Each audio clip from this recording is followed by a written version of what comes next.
the many beautiful picture postcards that were published in Unzen in the late 19th century or 20th century invariably featured the beauty of the four seasons of Unzen.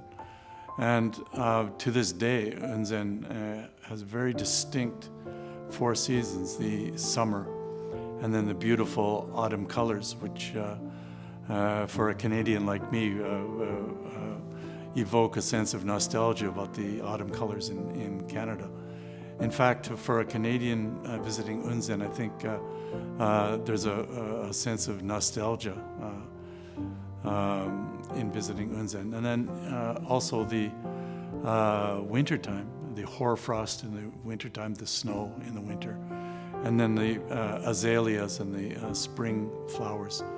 So it's really the Unzen, the natural beauty of Unzen is really remarkable, and I think Japanese and foreigners alike are able to enjoy the beauty of the four seasons.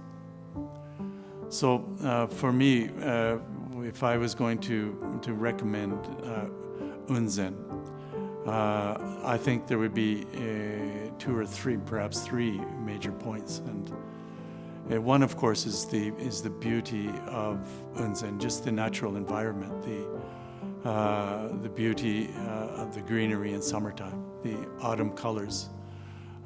In winter, the hoarfrost and the snow and the wintry conditions, and then the spring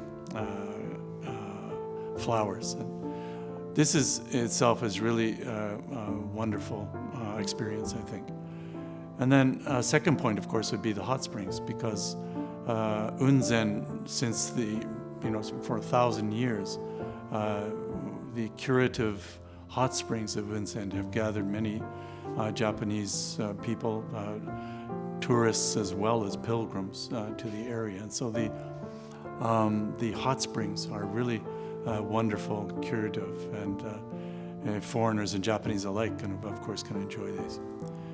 And then the third, and for me, I think one of the most important points is what sets Unzen apart from other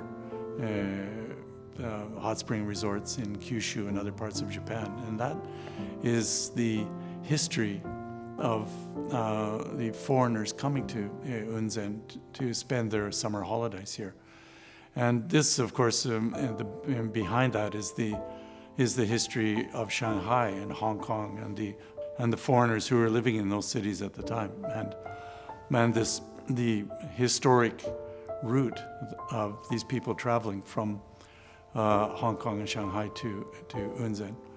And so this historical background, I think, is really a fascinating and continues to this day to be a charm that you can see in various aspects, such as the hotels in Unzen, the food culture in Unzen, and of course also in the very welcoming attitude of the people there. So to this day, I think Unzen is really an international resort with beautiful natural environment, and also, of course, the wonderful curative hot springs. When I first came to Nagasaki more than 40 years ago, I was really interested, I was really taken with the history of Nagasaki, especially its long relations with European countries, dating back to the Portuguese period. And I had no knowledge of that prior to coming to Nagasaki, so it was really fascinating. And my sort of interest in the history of international relations in Nagasaki turned into a field of study, which I've been pursuing since then. And especially in recent years, the foreign settlement period of Nagasaki, which is the 19th century through the 20th century. And there was what's called a foreign settlement in Nagasaki, where Europeans, Americans, were living and conducting business and cultural activities. And in the midst of those studies, I noticed that many foreigners were traveling out of Nagasaki, especially for summer holidays, and were often going to Unzen. And the reason they were going to Unzen, of course, was because the summers in Nagasaki and also in Shanghai, Hong Kong, and other cities was excruciatingly hot. And so the foreigners wanted to find a cool place to spend their summer vacation. And of course, Unzen was a very attractive place because it had this beautiful natural environment, but was also about 10 degrees cooler in the summertime. And at first there were various restrictions on the movements of foreigners, and it wasn't really until the 1890s that foreigners were finally able to travel freely. And then from around that period, one Western-style hotel after another was constructed in Unzen. And the number of foreigners arriving to spend the summer holidays here has increased dramatically. In fact, right up to World War II. Just in the eve of World War II was the peak of, and so Unzen became famous because of that throughout the Far East among the foreign communities in China and also in Japan.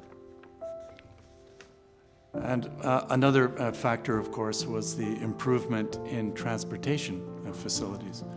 And Nihon Yusen Kaisha NYK established a regular steamship service between Shanghai and Nagasaki in 1924. And after that, of course, the number of foreigners coming to Nagasaki increased. And the hotels in Unzen saw really a sort of a golden age of activity. And many picture postcards and other, for example, newspaper articles, etc., were published. And so, in fact, there's a wealth of information about the experiences of the Westerners coming to Unzen, arriving via Nagasaki and coming to Unzen. And so I became interested, of course, in this the visual aspects and the materials available.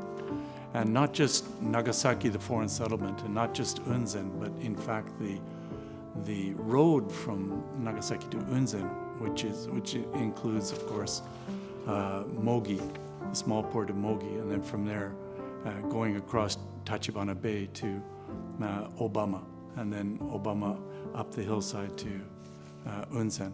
So there was, in fact, this what I call the road to Unzen, a kind of well-traveled road, well-traveled by foreign travelers, right up to the World War II.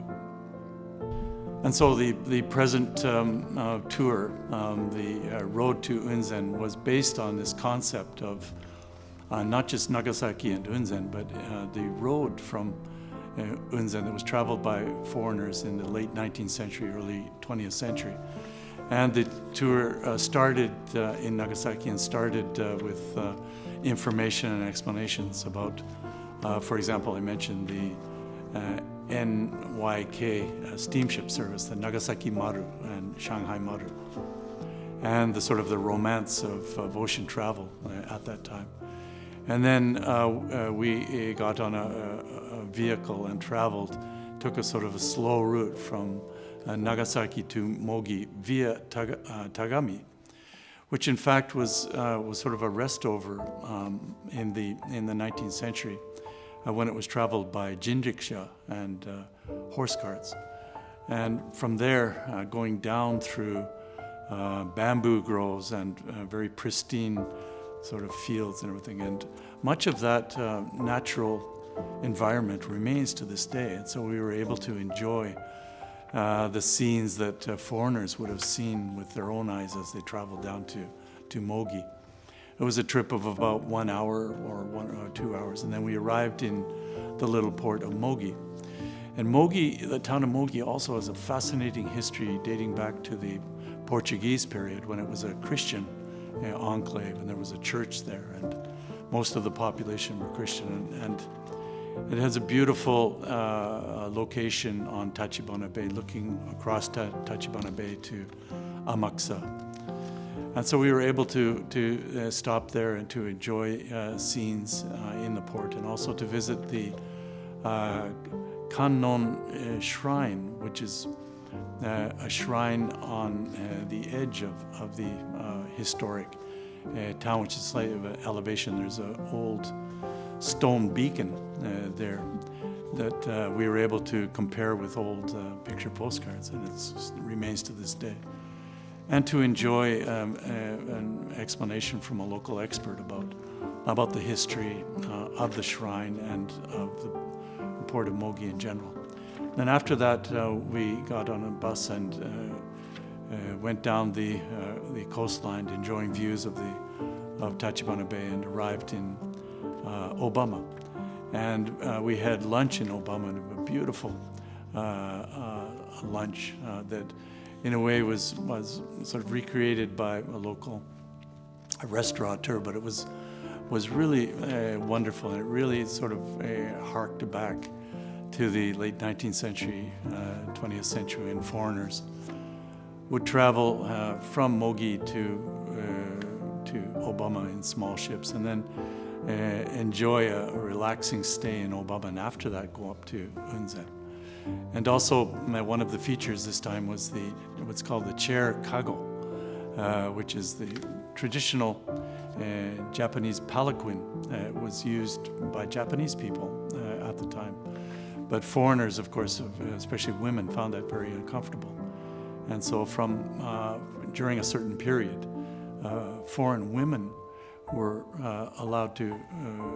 were arranged so that they could sit on a chair and were carried physically up the hillside to Obama. And that chair kago was recreated, and we were able to experience that and see what it was like.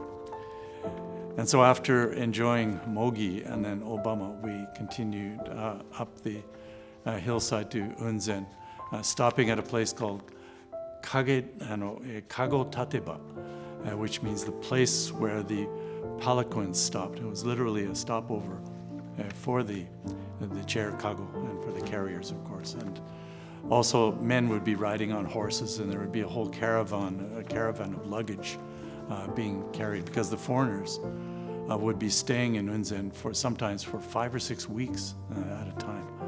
And so they brought huge amounts of luggage with them. And finally, we arrived in Unzen and then stayed overnight. And the following day, again, with the expert guidance of local authorities, we were able to enjoy a place called the Shirakumono Ike, which is a small lake in Unzen. Again, is featured in many picture postcards at the time. And we just relaxed there and enjoyed the atmosphere that the foreigner travelers would have enjoyed at that time. And it was really a wonderful, relaxing stay, and it gave us an opportunity not just to enjoy the hot springs and the hot springs bath of Unzen, but also to see that this unique history of Unzen, and the fact that it was loved by Euro-American travelers in this period, and that the European-American travelers were welcomed there, and also they forgot differences among themselves. For example, during World War I, there were German and British and American travelers there, and they were able to stay there and just forget all the troubles of the world and the war going on in Europe. And this is one of, in my research, one very strong impression that I have of Unzen is that it was an enclave of peace and cultural coexistence, and that foreigners and Japanese forgot all of the fences that would separate them in the cities, and etc. And so Nagasaki, and then the road from Nagasaki was almost like a road from reality to a kind of Shangri-La in the mountains, very approachable and easily accessible from Nagasaki.